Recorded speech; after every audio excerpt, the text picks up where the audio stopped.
자, 30강 들어가도록 하죠. 자, 앞쪽에서 말씀을 드렸지만은, 자, 우리가 뒤에 페이지는 392페이지고요. 392페이지고, 뒤에 보시면 요약을 제가 해놨어요. 물건별 평가 방법입니다. 물건별. 그래서 우리가 물건별 평가 방법입니다. 물건별 평가 방법. 여기 들어갈 텐데요. 자, 우리가 앞쪽에서 전 시간에 원가 방식, 비교 방식, 수입 방식을 배웠어요.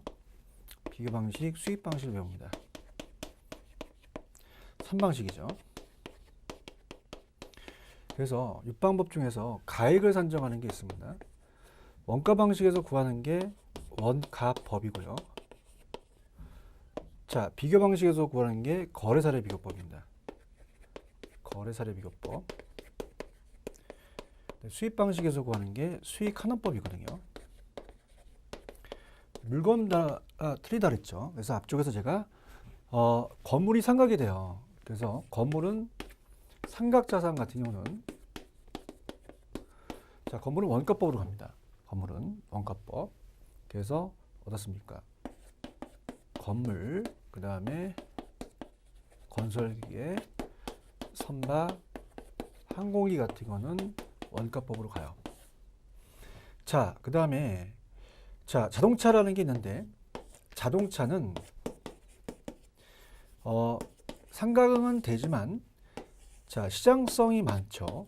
시장성이 있기 때문에 거래 사례가 많습니다. 거래 사례가. 그래서 거래 사례가 많기 때문에 자동차만이 거래 사례만 갑니다. 자동차만이. 그 다음에 이제, 자, 내용이 이제 원가법의 토지가 토지는 공시지가 기준법으로 가죠.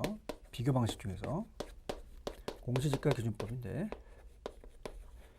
예외가 있긴 합니다. 자, 그래서 이제 그걸 한번 보여드리겠는데요. 조성지 매립지, 그죠? 조성지 매립지는, 자, 물건별 감정평가에 지금 나와 있는 내용은 없어요. 규칙에는. 근데 잠깐 제가 그 예습을 좀 하겠지만요. 조성지 매립지는, 자, 여기 이쪽 땅을 이쪽 땅으로 매립하기 때문에, 자, 조성지나 매립했다는 자체는 공유수면을 매립한다 하잖아요. 그럼 거래됐던 사례가 없죠. 그럼 여기는 이제 지금 만들었기 때문에 김이 모락모락 납니다. 그러니까 원가법을 사용해요. 그래서 여기는 안 나와 있지만은 잠깐 우리가 눈도장을 찍고 오겠는데, 우리가 일단 갑니다. 페이지 가시면은 자, 책은 제가 일단 336. 자, 이것도 물어보실 분이 계실 것 같아서, 거기 보시면 토지도 원가법을 사용할 수 있어요. 그래서 우리가 매립지나 조성지 같은 경우도 소지라는 게 있죠. 그죠? 아직 개발되지 않는, 거기다 계량 개선비가 들어가거든요. 그렇기 때문에 토지도 원가법을 사용할 수가 있다라는 거. 자, 근데 공시지가 기준법이 원칙입니다. 그 다음, 자, 우리가, 자, 거래사례 비교법으로 가는 것은요, 저 어떤 게 있냐면, 가수원이라는 게 나올 거예요. 가수원도 거래 사례가 많고요. 그래서 살림이라는 게 있습니다. 살림. 그래서 우리가 이렇게 할게요. 자, 살림과 동산, 그죠? 이것도 이제 거래 사례로 가거든요. 그 다음에 가수원이라는 게 있어요. 자, 그럼 어떻게 암기를 하시냐면 재밌게. 자, 우리가 밖에 나가면 과자가 팔죠. 과자는 이제 우리가 산도라는 게 맞습니다. 산도. 그럼 물론 과자, 산도 이런 것들은 이제 다 거래가 되거든요. 자, 동산도 이제 컴퓨터 같은 게 거래가 되잖아요. 그럼 과자, 산도 이건 다 거래사례로 갑니다. 그래서 우리가 어떻습니까? 다 거래사례로 간다. 그러니까 동산 같은 경우는 거래사례로 간다. 그래서 어떻습니까? 살림, 그다음에 가수원, 자동차 이런 것들. 그래서 이 거래사례로 간다. 그래서 그런 식으로 이제 본다면 과자, 산도, 그래서 거래사로 간다. 이렇게 해서 사례가 많더라. 이렇게 보십니다.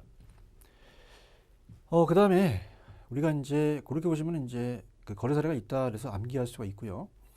자, 수익환원법은, 자, 이따가 이제 보게 되면 권이라는 게 나와요. 권. 그죠? 우리가 뭐 어권, 영어권. 그래서 이런 권리로부터 수익이 발생하거든요. 그러면 상각 수익도 되지 않고 시장에서 빈부분이 거래되는 게 없어요. 그래서 어떤 권이 나왔다. 권이 나오면 이건 무조건 수익하는 법입니다. 그래서 뭐 어권이라든지 영어권이라든지 뭐 이런 것들. 그래서 이런 식으로 이제 해놓으시면 굉장히 편리해요. 그래서 가볼까요? 자, 토지는 일단 우리가 아웃트로만 잡을게요. 밑에 내용은 제가 세부적으로는 나중에 요거는 이제 토지의 공시지가에 우리가 할 때 그때 세부적으로 들어갈 겁니다. 들어가고 지금은 세부적으로 들어가게 되면은 너무 힘들어요. 그냥 토지는 거기 보시면 토지를 감정평가할 때는 공시지가 기준법으로 간다. 그렇게만 가져가세요. 그래서 공시지가로 가서 표준적 공시지가 기준이다. 세부적인 건 나중에 공시지가에서 같이 해드리고요. 자, 건물은 밑에 원가법입니다. 원가법이고, 자, 토지와 건물을 일괄할 때, 참나. 자, 우리가 보통 거래할 때는 토지와 건물이 같이 거래가 되거든요. 그럼 토지와 건물이 일괄해서 가요. 그럼 일괄해서 가는 게 사례가 많잖아. 거래 사례로 간다는 거예요. 그래서 이 집합 건물이라는 것을 민법 시간에 배우셨잖아요. 집합 건물의 소유 및 관리에 관한 법률에 의해서 부분소유권이 대상이 되는 건물분과 대지사용권을 일괄할 때는 거래 사례로 갑니다. 그래서 오른쪽에 자, 토지 건물을 일괄해서 감정평가할 때는 거래 사례로 간다. 자, 우리가 과자 산도잖아요. 그래서 우리가 과수원, 자, 어떻습니까? 과수원도 거래 사례로 가고요. 자동차가 있었죠. 그럼 과자, 자동차는 거래 사례로 가는데 건설기계, 선박, 항공기는 원가법입니다. 그죠? 특히 선박은 선체, 기간, 의장 등을 구분해서 평가하는 게 원칙입니다. 자, 그 다음에 얘네들은 5번에 가시면 본래 효용 가치가 없어지면 용도 효용 가치가 없으면 폐차 처리해 버리죠. 차도. 그래서 폐차 처리 간다는 얘기예요. 해제 처분 가고요. 그 다음에 산도, 동산은 다 거래 사례 비법으로 갑니다. 그래서 이제 본래 용도 효용 가치가 없으면 해체 처분으로 간다. 자, 산림은 어떻습니까? 산림 자체는 그 산지와 임목을 구분합니다. 땅과 나무를. 그래서 구분하는 게 원칙입니다. 그래서 이 선박 제20조의 3번에 선박도 선체 기간 의장을 구분하죠. 산림도 산지와 임목을 구분한다. 땅과 임목을. 그럼 어떻습니까? 우리가 이 구분하는 것은 선박을 만들 때 나무하러 가잖아요. 산림과 선박. 그래서 이거는 구분평가한다. 그 다음에 자, 물론 산림은 거래사례예요. 근데 임목은 거래사례인데 소경목림이라는 게 있습니다. 지름이 작은 나무예요. 그죠? 그래서 어린 나무입니다. 심은 지 얼마 안 됐기 때문에 원가가 얼마인지 알 수 있죠. 이건 원가법으로 가요. 요게 잘 나와요. 그죠? 그 다음에 감정평가업자는 산지와 임목을 일괄해서 감정평가할 때는 또 거래사례로 간다. 다 거래사례인데 소경목림만 원가법이다. 자, 그 다음에 공장재단의 집단입니다. 공장재단 집단. 공장은 토지만 있는 게 아니라 건물도 있고 기계도 있죠. 그래서 모두 쌓아 잡아서 다 우리가 이 공장재단을 구성하는 개별 물건의 감정평가를 합산해서 감정평가를 하는데 수익이 예상된다면 다 수익하나법으로 가거든요. 재단은 다 수익하나법이에요. 그 다음 동산했고요. 임대료 갑니다. 임대료가 참 중요한데 자, 지금 다 가액이잖아요. 그래서 임대료만 봤을 때는 우리나라는 임대료를 봤을 때 비교 방식을 많이 사용하기 때문에 자, 이 원가 방식의 적산, 수입 방식의 수입 분석법이 아니라 임대사례 비교법입니다. 임대사례 비교법이다. 그래서 어떻습니까? 우리가 임대 나왔으니까 임대죠. 적산 같은 게 나오면 합니다. 다른 것들은 적산법과 적산법이 가능하다 그랬는데 삭제됐어요. 근데 무형자산은 강업권, 특히 이제 얘는 강업재산 감정평가에서 해당 감산의 현존시설 가액을 빼고 가고요. 강산 현존시설 가액은 이제 적정 생산 규모의 가액 조건 등을 고려한다. 참고하시고요. 넘깁니다. 그 다음에 우리가 어업권도 우리가 강업권은 이제 이 어떻습니까? 광산이고 어업권인지 고기 잡을 수 있는 어장 전체를 이제 수익하나법으로 따라 감정평가하는데 어장 전체를 이 가액에서 해당 어장이 현존시설 가액을 빼고 감정평가하죠. 어장 현존시설 가액은 적정 생산 규모와 어권, 종속기간을 고려해서 항정하되 가행 유효 시설을 포함해서 산정하지 않는다는 건 똑같죠. 자, 건 나오면 무형자산 다 수익하나법이에요. 그래서 영업권, 특허권, 다권권 다 수익하나법이다. 유가주권은 아직까지 출제가 안 됐습니다. 자, 상장이 나왔다는 것은 상장은 시장에서 거래되니까 거래사례로 갑니다. 상장 주식. 그다음에 비상장도 뭐 우리가 기업가치라는 게 세 번째 있잖아요. 밑에 기업가치는 수익하나법이니까 비상장은 수익하나법으로 간다. 상장 채권도 상장에 들어가면 거래사례고 비상장은 수익환원법이다. 자, 소음 등으로 인한 대상물 가치 하락분에 대한 감정평가가 잘 나왔어요.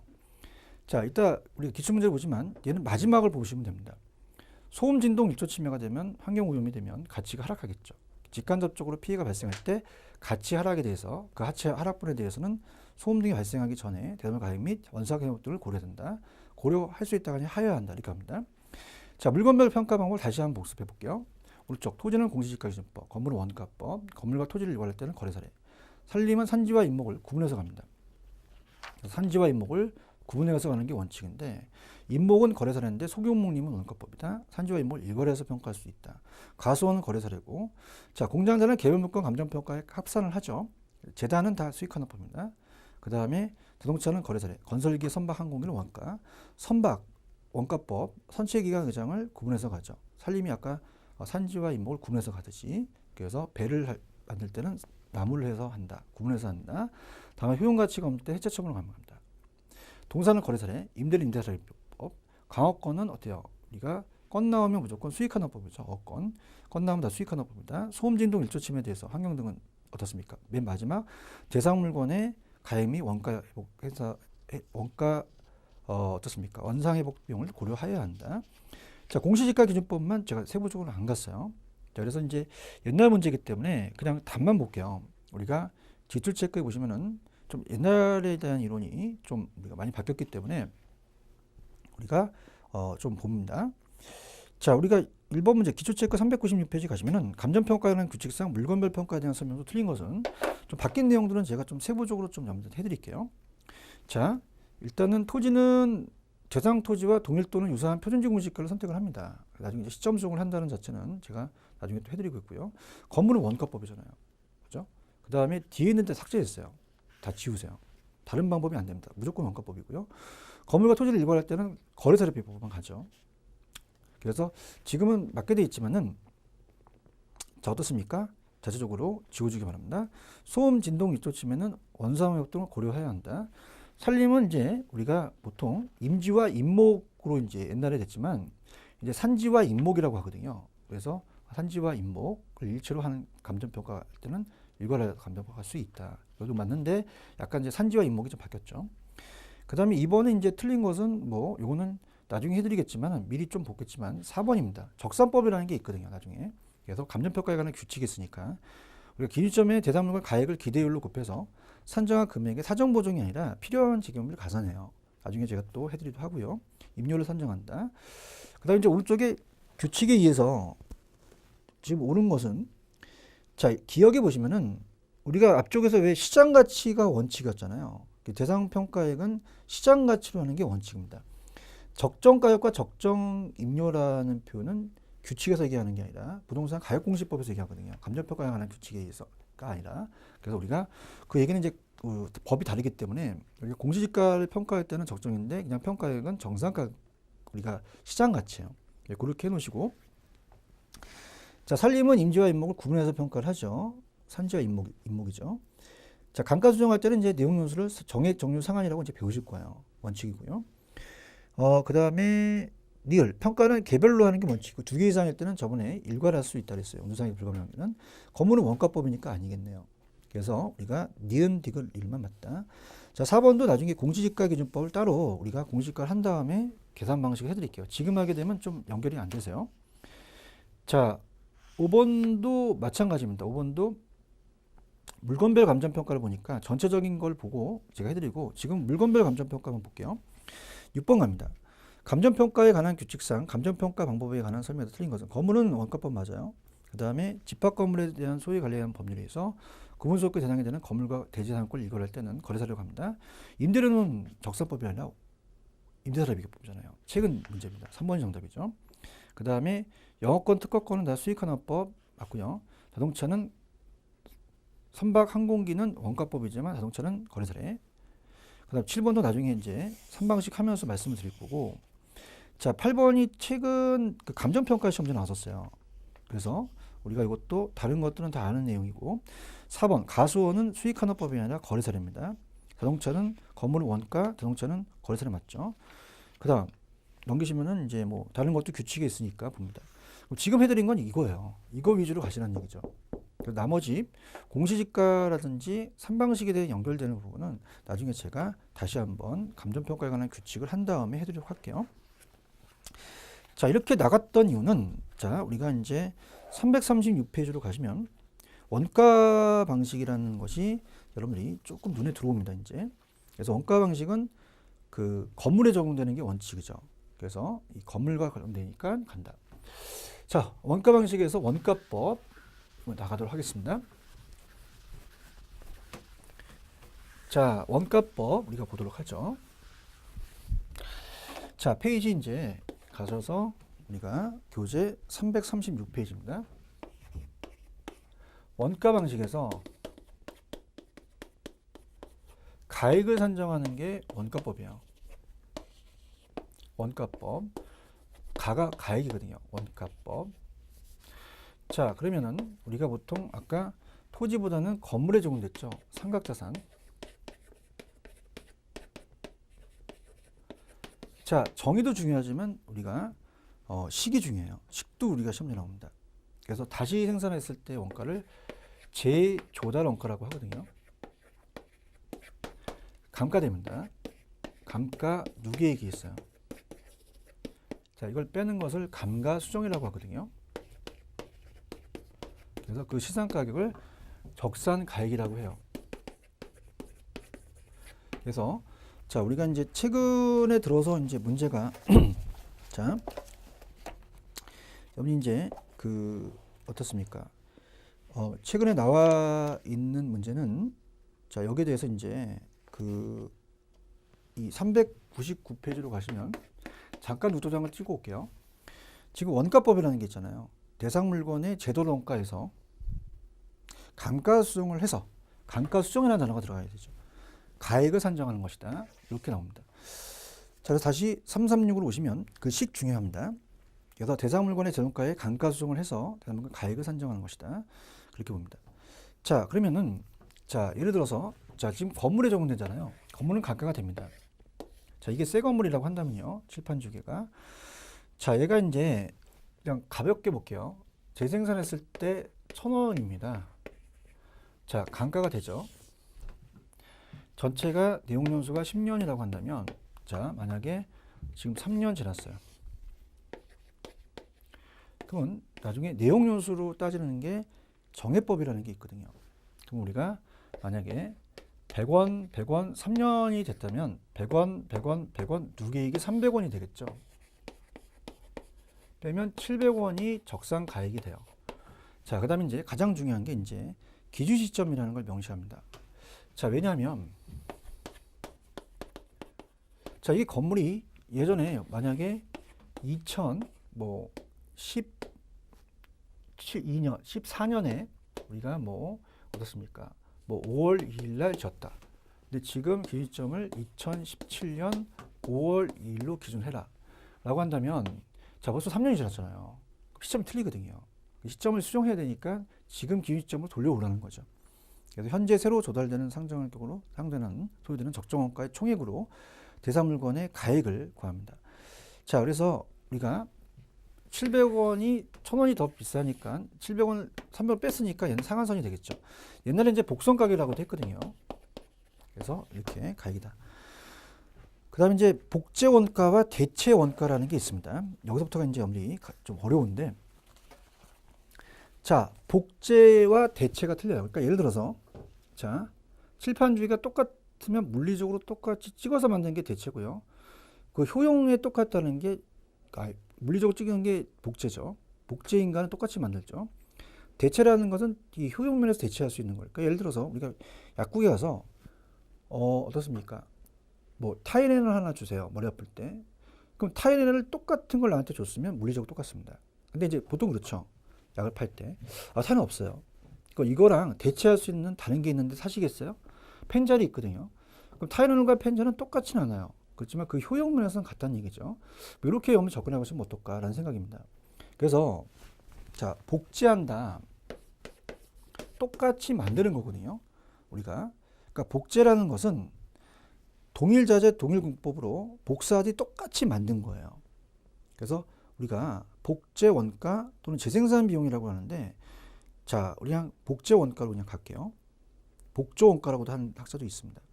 그러면서 똑같이 만든 거고, 근데 이제 어떻습니까? 대체 원가는 그거랑 기능과 효용이 비슷하게 만든 그 동일자재 공법으로 복사해서 똑같이 찍어낸 것이 아니라, 어때요? 그 동일한 기능을 최신의 것으로 비슷하게 동일한 것으로 효용을 갖고 따져서 대체한다는 얘기죠. 최신의 것으로. 그래서 그렇게 보시면 됩니다. 그러면 대체한다, 대체한다. 그러면 우리가 동일하긴 동일한데 물리적으로 똑같은 거는 복제예요. 근데 최신 거로 효용 측면이나 기능 차원에서 똑같으면은 대체입니다. 이렇게 이걸 이제 비교하셔야 됩니다. 그러면 자, 여러분들 진지 한 달밖에 안 됐어. 최근에 지은 거는 복제하기가 쉽죠. 근데 진지 한 30년이 지난 오래된 한옥 같은 경우는 그 자재가 단종됩니다. 그럼 똑같이 못 만드니까 효용 측면에서 만들 수가 있죠. 그래서 최근은 복제 원가가 낮고 오래된 건 대체 원가가 낮더라. 그다음에 이제 요게 이제 가장 어려운데요. 자, 만약에 여러분들이 1층짜리 건물에 탑돌이는 엘리베이터가 있는 집에 사는 게 꿈입니다. 그래서 1층인데도 굳이 엘리베이터를 만들었어요. 그죠? 그럼 이건 감가죠. 감가. 그럼 엘리베이터가 있다는 자체는 감가가 됩니다. 그죠? 감가. 그럼 어떻습니까? 엘리베이터가 있다는 자체가 감가가 되니까, 자, 우리가 그런 식으로 이제 봅니다. 근데 그거보다는 이제 이렇게 볼게요. 만약에 그거보다도, 자, 지금 건물이 있는데 5층짜리 건물에 엘리베이터가 없어요. 기능적 감가입니다. 그죠? 그럼 똑같이 봤을 때는 없는 걸로 그냥 가져와 버려요. 그죠? 그러면서 이게 원래 1,000원인데 여기다가 빼야 됩니다. 그래서 물리적 금 같다, 기능적 엘리베이터가 없다, 외부적인 감가, 경제적으로 봤죠. 그럼 기능적 감가에 대해서, 자, 얘가 기능적 감가가 300원이 낮다. 그러면은 어떻습니까? 나중에 기능적 감가를 300원을 빼주면 되거든요. 300원을. 그죠? 근데 효용은요, 최신의 거는 엘리베이터가 있거든요. 그럼 있는 걸로 본다면, 아, 이거 없어? 그럼 300원을 빼고 700원으로 시작을 한 거죠. 그죠? 벌써부터 최신 것으로 보는 거예요. 그럼 어떻습니까? 물리와 기능과 경제를 봤을 때 기능적 감가를 또아주면 이중가가 되죠. 이런 식으로. 그래서 대익이 없다. 대체 원가는 기능적 감가 없다. 이제 그렇게 보시면 됩니다. 그죠? 뭐 이런 식으로 보는데, 자, 일단 가볼게요. 자, 복제 원가는 기준점의 현재 대상물건과 물리적으로 동일하다는 거죠. 동일하긴 동일한데 물리적이라는 단어가 들어야 됩니다. 동일동등한 신규 복제 부동산을 신축하는 데 소요된다. 새로 만들었을 때. 근데 복제 원가가 신축이면 대체 원가가 오래된 건물이죠. 그래서 대체 원가는 이제 교환 가치보다는 사용 가치가 중요한 겁니다. 대체하니까. 그 다음에 대체 원가는 기준점 현재 대상 물건의 기능이나 유용성 면에서 동일성을 갖는 물건을 신축하는 데 소요되는 거죠. 그래서 똑같긴 똑같은데 물리적으로 동일하다면 복제, 기능적으로 동일하면 대체 원가입니다. 기준이 한번 나왔었거든요. 그 다음에 이제 재원가를 대체 원가를 산정할 때는 기능적 감가를 하면 안 되죠. 물리적 경제적 감가는 필요합니다. 자, 우리가 또 언제 시험 문제 잘 출제해야 되는 게 이 산정 기준이에요. 자, 이렇게 해서 재원가의 종류를 봤고요. 산정 기준입니다. 산정 기준을 본다면, 자, 어떻습니까? 도급 방식을 기준으로 한다고 돼 있죠. 그럼 자가여도 도급으로 간다는 거죠. 자, 예를 들어서 지금 이 그 부동산을 자체적으로 지었어요. 자가 방식으로. 건축사라고 한다면. 그럼 평가사한테 원가법으로 한다면 계속적으로 원가를 물어봐. 짜증나 죽겠어요. 그죠? 막 밥 먹는 데도 물어보고, 자는 데도 물어보고. 그럼 도급이라는 것은 건설회사가 딱 시공사한테 물어볼 필요가 없잖아요. 시공사니까. 그러면 수급인을 돈 받기 때문에 비용 문서를 첨부하겠고, 거기에 대해서 맞춰서 가는 거죠. 그럼 자가가 아니라 도급 건설을 기준으로 합니다. 도급 건설 기준. 그럼 도급 건설 기준이 원칙이에요. 자가 도급 불문하고. 그러면 제조단가 줄여서 제조 이렇게 하겠습니다. 그러면 들어가는 비용이 누구나 줬을 때 표준적인 도급 건설이 들어가죠. 표준적인 도급 건설 비용. 보통의 통상 부대 비용이 들어갑니다. 통상적인 부대 비용. 그럼 예전에 시험에 나왔던 게 이제 표준적 도금 공사비는 우리가 직접으로 들어가는 직접 공사비와 간접으로 들어가는 간접 공사비가 있어요. 직접 공사비, 간접 공사비. 자, 여기다가 우리가 수급인의 이윤이 들어갑니다. 그래서 갑이라는 사람이 토지 소유자여서 지었어요. 그죠? 그럼 우리가 이 도급을 준다고 합니다. 도급을 줘서 수급인이라는 사람은 이걸 맡을 사는 건설회사거든요. 그럼 수급인이 이윤이 있어야 되죠. 수급인의 적정 이윤이 포함이 된다는 거죠. 수급인의 적정 이윤. 그래서 이렇게 해서 계산 방식이 나와요. 그래서 반드시 수급인의 적정 이윤을 포함시켜서 가야 됩니다. 도급건설이 원칙이니까. 그 다음에 통상적인 부대 비용은 설계 감리비, 등기소속비, 건설 자금이자 공조공가. 자, 이건 당연히 도급인이 부대 비용을 부담하겠죠. 그 다음 토지도 원가 방식을 사용할 수 있습니다. 매립지 조정지 가능하죠. 뭐 수익기계도 있는데 그냥 참고하시고요. 자, 감가수정이라는 게 있었어요. 감가수정이라는 것은 자, 제도론가에서 감액한 요인이 물리기능 경제감가를 아까 미리 봤었죠. 그걸 고려해서 그 제도론가에서 그 공제에서 기준 시점에 대담물 가격을 적정하는 작업을 감가수정이라고 그래요. 근데 이게 좀 어려운 게 넘겨보시면은 옛날에 출제가 좀 됐었는데요. 넘겨보시면은 338페이지로 가시면은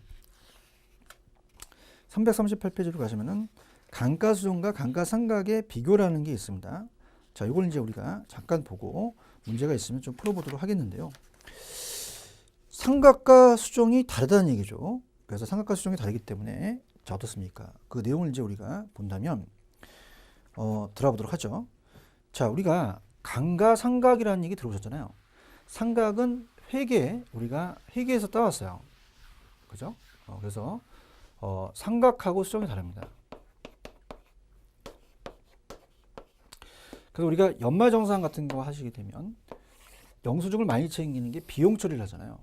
시험 문제 나왔던 게 딱 3가지가 나오거든요. 먼저 아웃라인을 잡고요. 그래서 상각이라는 것은 회계 목적이에요. 얘들은 목적이 있으면 자, 회계 목적. 그래서 이 상각을 한다는 것은 그 기업에서 에어컨이나 이런 것들은 어때요? 회계상 기업 회계나 세무회계에서 비용 배분이라는 건 비용 처리를 한다는 얘기거든요. 비용 털어버린다. 근데 감가수정은 어떻게 돼요? 평가 목적입니다. 평가 목적. 그래서 1,000원에서 300원을 뺀 거는 비용 처리가 아니라 700원의 가격을 구하는 거죠. 실제 가치 손실 산정한다. 그러면 계산의 기초는 우리는 계산의 기초가 우리는 제2조달원가를 사용하거든요. 그죠? 근데 상각애들은 어떻게 취득 가격을 사용한다. 이 3가지만 우리가 시험에 나왔어요. 이 3가지를 위주로 가져가세요. 그 다음에 어떻습니까? 관찰감가법이라는 게 있거든요. 자, 관찰감가법은 자, 우리 부동산은요. 실제 우리가 장부의 이론상과 실제가 틀려요. 그래서 직접 평가사가 나가서 어때요? 출장 가서 이것저것 감가를 봐야 됩니다. 그래서 이론적으로 보지 못했던 실제 볼 수 있다는 장점이 있다는 거예요. 관찰감가법은. 관찰한다는 것은 관찰감가법을 이용한다는 것은 자, 우리가 실제 장부상 놓쳤던 것을 눈으로 확인합니다. 관찰을 하죠. 그럼 당연히 우리 부동산은 관찰감가법을 인정을 해요. 근데 회계 목적의 얘네들은 장부상이거든요. 그럼 나가서 관찰하는 게 아니라 장부상으로 보거든요. 관찰감가법을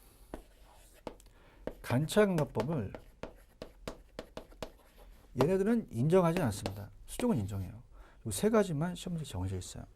그래서 다른 것들은 참고적으로 보십니다. 그러니까 예를 들어서 우리가 본다면 에어컨을 100만 원 주고 샀다. 그럼 얘는 취득 가격, 장부 가격을 잡고 제도론가를 이제 우리는 산정하는 거죠. 그러면 안 했던 거, 감가상각은 법정 내용 요소로 갑니다. 상각은 법정으로 자, 얘는 딱 10년이 딱 정해져 있죠. 에어컨이. 그래서 우리가 지금 감가됐다는 자체는 비용 처리니까 경관 요소가 중점이 되고요. 자, 우리 부동산은 그럼 어떻습니까? 얘네들은 자, 이게 8년 돼서 부서졌어요. 그럼 2년이 더 남았거든요.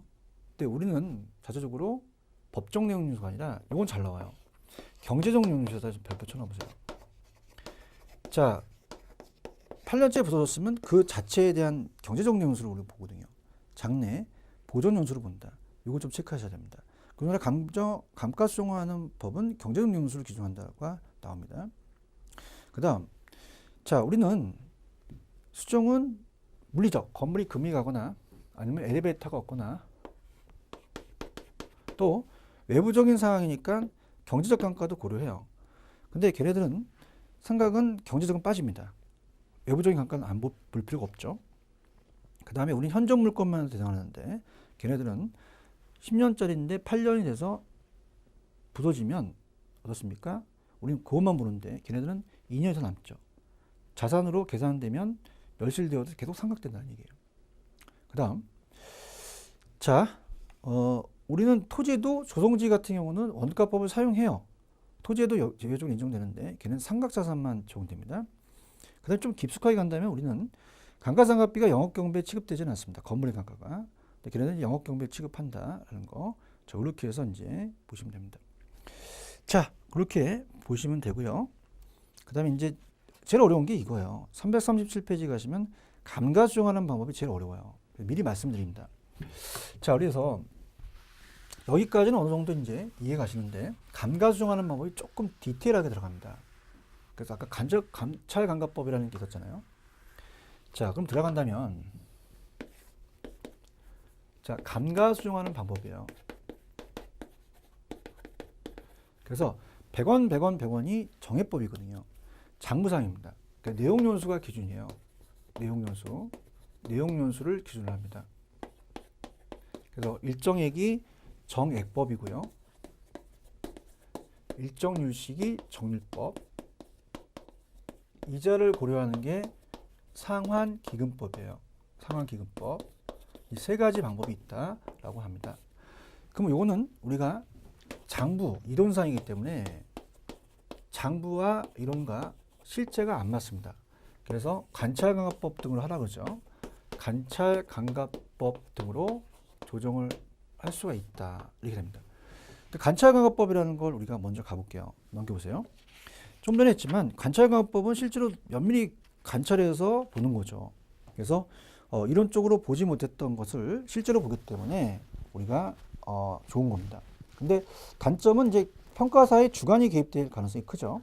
그래서 이제 뭐 재밌게 좀 가겠습니다. 빡빡하기 때문에 우리가 이제 어떤 여성분이 어머 저는요 밤만 되면 치안들이 쫓아와서 위험해요. 그리고 얼굴 보고 얘기하라고 그러세요. 그래서 그분들은 딱 치안들이 오면 화난 대로 대고 하랍니다. 화난 대로 가서 관찰감가법으로 하라고 합니다.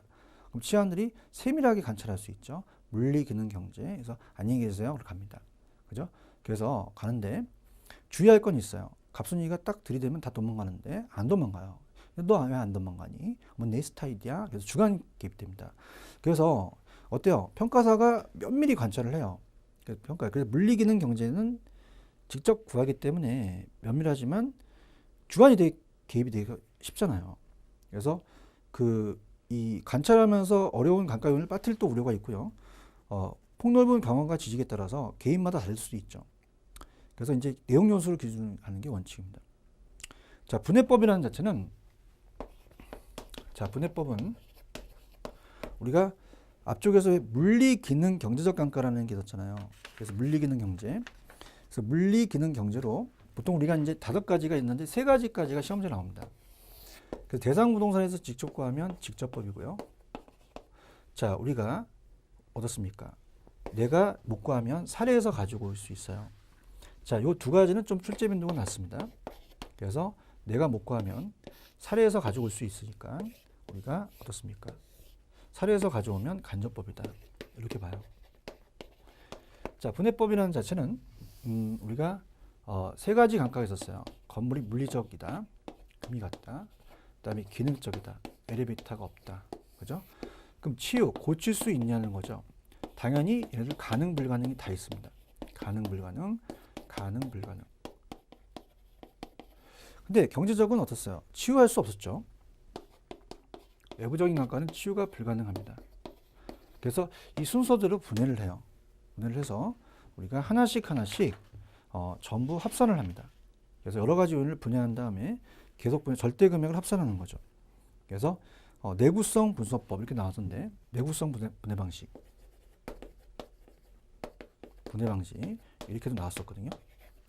그럼 얘는 대상문제 감가상각 요인의 물리기능 경제를 세분화해서 다시 치유 가능과 불가능, 그죠? 이에 대한 감가상각을 각각 별도로 측정해서 이걸 전부 합산해서 재론가에 공제해서 감가누계를 산정합니다. 그럼 얘도 세밀하게 관찰할 수 있지만 대치원가 같은 건 이중감가를 또 범할 수도 있거든요. 기능적 감가를. 자, 그럼 어떻습니까? 좀 재밌게 얘네들 다 있어요. 가능, 불가능. 얘는 불가능이 있고요. 감정평가 시험 문제는 요 순서대로 나올 수도 있거든요. 물리기능 경제죠. 자, 그러면 재밌게 한다면 갑돌이가 가다가 미친 개새끼를 만났습니다. 개새끼. 그럼 얘는 어떻습니까? 자체적으로 미친 개인지 모르고 우리 까불까불합니다. 미친 개한테. 그럼 까불까불 하니까 막 물죠. 물기밖에 더 하겠어요? 그럼 얘가 불교신자야. 막 무는데 가만히 있어야 되지. 움직이면 안 돼. 불경을 외웁니다. 그래서 이런 식으로 외우신다면 분해법이 좀 이해가 가실 거예요. 그 다음에 이제 시험에 잘 나오진 않지만 전 페이지로 가시면 가수정은 직접과 간접이 있다. 직접은 대상에서 구하고 간접은 사례에서 갖고 와요. 그래서 시장 추측법이라는 것은 자, 내가 지금 감가수정하는 방법이죠. 내가 대상이 있고 사례인데 자, 내가 못 구해. 그럼 사례에서 구한 감가수정 갖다 쓰는 거예요. 시장 추출하고요. 그 다음에 임대료 손실환원법은 자, 임대료 손실환원법. 자, 이거는 이제 만약에 5층짜리 건물인데 자, 사례는 엘리베이터가 있는데 나는 엘리베이터가 없어요. 그러면은 기능적 감가만큼 임대료가 손실되죠. 그렇게만 하세요. 그래서 우리가 내관분 요 세 가지만 좀 시험 문제 나옵니다. 정액, 정률, 상환 이렇게 이제 암기를 한번 해보세요. 이거 위주로 나온다는 거. 그래서 정액법이 이제 계산 문제가 잘 출제가 되거든요. 정액, 정률, 상환이 있는데 그래서 이게 좀 어렵습니다. 그래서 우리가 자체적으로 우리가 이 세 가지를 가지고 조금 우리가 공부를 한번 해보도록 할게요. 자, 요건 이제 조금 어렵다는 말씀 먼저 드리고요. 자, 정액법이 제일 잘 떠요. 정액법은 이제 일정 액식이거든요. 정액법. 그래서 자, 지금 우리가 경제동력 연수를 따지는 게 원칙이에요. 그래서 만약에 제도원가가 1억 2천만 원이 있다. 자, 그러면은 남아있는 잔존 가격이 있단 말입니다. 왜냐하면 물리적이 아니라 경제적으로 따지니까. 그럼 2천만 원이에요. 이걸 빼주면 그 1억이 내가 감가의 총액입니다. 좀 어려우니까 천천히 가볼게요. 그러면 우리가 제도원가를 먼저 알아야 되고 1억 2천을 알았잖아요. 1억 2천만 원 알았고 2천만 원 빼겠습니다. 2천 하면 1억 2천이 있어요. 여기서 감가 누계를 빼요. 그러면 우리가 일정 액식이니까 매년 감가액을 구합니다. 그거는 자, 제2도달원가에서 그 남아있는 잔존 가격을 빼요. 그래서 1억 2천이면 2천을 빼니까 1억이 감가 총액이 되죠. 1억이. 그 다음에 이제 보통 잔존 가격으로 두어줄 수 있지만 제2조달원가의 장가율이 만약에 20%다. 그래도 2천이죠. 이렇게. 그 다음에 이제 지나온 연수가 경관 연수고 남아 연수가 잔존 연수다. 자, 그럼 우리가 만약에 2년이 경과 있고 남아 있는 게 8년이다. 전체가 10년이 되겠죠. 그럼 1억씩 우리가 얻었습니까? 1억 2천에서 2천을 빼니까 1억에서 10년이면 1,000만 원씩이죠. 그럼 1,000만 원씩 1,000만 원씩 10년 되면 모아진다는 겁니다. 그죠? 그럼 정액법은 건물 같은 데 사용이 돼요. 그래서 내용 연수가 좀 긴 건물 같은데. 그래서 이자를 고려하지 않고 그냥 일정액씩 모으는 거예요. 그러면 감가누계액이라는 게 있죠. 감가누계액은 자, 매년 감가액이 1,000만 원입니다. 여기다가 경관연수를 곱하죠. 경관연수. 그럼 2년을 곱했다. 그럼 2천이 되니까 감가누계액이 2천이 돼서 1억 2천에서 2천을 빼면 1억이 되는 거죠. 자, 그래서 이제 정액법 한번 가볼게요. 계산 방식도 한번 해보고요. 정액법이란 대상부동산의 가치가 매년 일정액씩 감가합니다. 자, 당연히 얘는 매년 일정률이 아니라 일정액식 감가죠. 감가가 돼서 자, 가정에서 부동산이 감가총액을 경제적 내용수로 평분합니다. 10년으로. 그래서 매년 감가를 하는 방을 구하는 방법입니다. 자, 일정 균등상각법. 1,000만 원, 1,000만 원씩 계속 균등한다는 거고요. 제도론가에서 단종 경제적 내용수를 나누고 자, 감가 누계액이 계속 증가하겠죠. 누계액이 1,000원, 2,000원, 3,000원. 감가액이 일정합니다. 그래서 현실의 감가상각액과 좀 불일치하다는 것은 자, 이건 장부상이기 때문에 관찰감각법과 분해법을 이제 보완해야겠죠. 자, 계산 예제가 있는데 이건 제가 풀어드리겠고요. 일단 넘기시면은 우리가 상한기법이 있고 정률법이 있는데 자, 일단은 여기 계산 문제가 잘 나오니까 한번 풀어드리도록 할게요. 자, 제도원가가 200만 원이고 건축 연면적이 500입니다. 그래서 우리가 계산하게 되면은 우리가 200만 원에다가 500제곱미터는 10억이 돼요. 10억이 되고 자, 잔존 가격을 봐야 되죠. 10억에다가 자, 잔존 가격은 어떻게 되어 있냐면 잔가율이라고 되어 있잖아. 20%. 그럼 얘의 20%는 아까 말씀드렸지만은 2억이 되겠죠. 그죠? 그럼 2억이 되면은 8억이 되잖아요. 8억. 그럼 8억에서 경과연수가 우리가 어떻습니까? 경과연수가 10년이고 잔존연수가 30년입니다. 그럼 40년으로 나누잖아요. 그럼 다음 페이지 해설해 보시면은 2천만 원이 매년 감가액이에요. 2천만 원. 우리가 10억이 된다는 알겠죠? 제도가가. 그래서 한번 해보셔야 됩니다. 계산 문제가 잘 떠요. 계산 나오면 거의 얘가 뜹니다. 정률은 잘 안 나와요. 그러면 10억에다가 우리가 10억에다가 2억을 빼게 되면은 8억이 되잖아요. 8억을 40년으로 나누죠. 그럼 직접 해보셔야 됩니다. 2천만 원이 나와요. 그럼 2천만 원에다가 감가 누계액은 어떻습니까? 그 2천에다가 감가 누계액은 2천만 원에다가 경과연수가 10년이잖아요. 2억이 되겠죠. 그죠? 그럼 우리가 10억에서 2억을 빼면 8억이 된다. 그래서 자꾸 동영상을 돌려서 보셔야 됩니다. 그래서 그렇게 보시면 되고요. 그 다음에 자, 상한기급법은 넘기시면은 자, 우리가 간단하게 보시면 상한기급법은 이자를 고려하지 않아요. 그래서 우리가 간 김에 자, 우리가 좀 전에는 어떻습니까? 아까 그 전에 자, 얘는 이자를 고려하고요.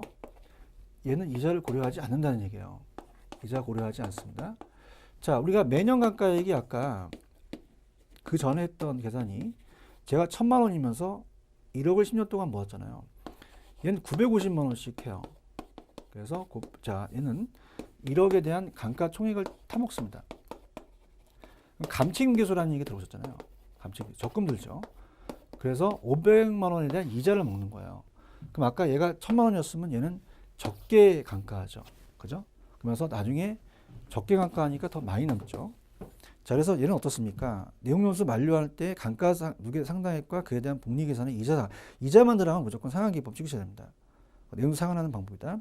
감가액이 정액법보다는 적습니다. 950, 1,000만 원보다는. 근데 나중에 가대평가되니까 세금 부담이 증가되기 때문에 기업 회계에서는 잘 안 써요.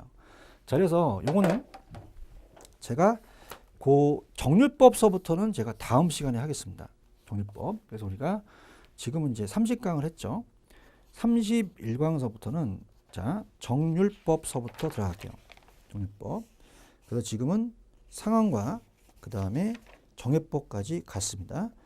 자, 그래서 일단은 뒤에 문제는 나중에 제가 원가법을 다 한 다음에 이제 그 복수 차원에서 한번 할 거예요. 그래서 이제 일단은 제도원가 원가법에 대한 정의, 산식, 그다음에 제도원가는 복제원가와 대체원가가 있다. 자가건설 도급건설이지만 도급건설을 기준으로 한다. 그래서 이 편적 도급건설 비용에 개발자의 그 수급인의 적정이 들어간다. 그 다음에 물리기능 경제력감가는 예전에 했었고요. 감가, 상각과 수정은 틀리다. 그래서 상각은 회계 목적이고 수정은 평가 목적. 수정은 제도원가, 감가상각은 취득가격. 근데 감가상각은 관찰법 인정하지 않는데 우리 인정하더라. 그래서 감가 수정하는 방법은 우리가 내용연수, 우리가 관찰감가법, 분해법까지만 나오고 시장조직법과 임대료는 잘 안 나오더라. 오늘은 정액법하고 상한기법 같지만 정액은 상한기법 일정액씩 띄긴 하지만 정액은 이자를 고려하지 않고 상한은 이자를 고려한다. 다음 주에 문제 풀 때 이자를 고려한다 나오면 무조건 상한기법 찍으셔야 돼요. 그래서 다음 주에 하기 전에 한번 문제를 한번 푸시는 것도 좋습니다. 그래서 대충 보시게 되면은 우리가 어때요? 다음 주 하면 또 안 되니까 343페이지로 가시면 8번에 감가수정액 내용연수 만료될 때 감가누계에 대한 복리계산에 대한 이자 상당액. 자, 내용연수는 정액 종류 상한이에요. 이자 나오면 무조건 상한기법이거든요. 이렇게 나옵니다. 자, 이렇게 보여졌죠. 자, 정률법 수업부터는 31강서부터 우리가 하도록 하겠습니다. 다음 시간에 뵙도록 하죠. 여기까지입니다. 감사합니다.